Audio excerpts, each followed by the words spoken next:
الترمذی میں حضور پاک صلی اللہ علیہ وآلہ وسلم نے فرمایا، اے مسلمانوں،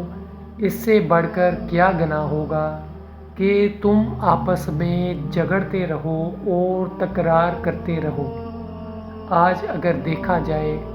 ہر شخص ایک دوسرے کا دشمن بنا ہوا ہے، ایک دوسرے سے لڑائی جھگڑے کی ہر وقت کوئی نہ کوئی وجہ یا بات ڈھونڈتا ہے، اور اگر کوئی بھی بات ہو جائے تو ایک دوسرے کو نیچا دکھانے کی کوشش کی جاتی ہے۔ حالانکہ آپس میں لڑنا اور جھگڑنا، اس بارے میں رسول پاک صلی اللہ علیہ وآلہ وسلم نے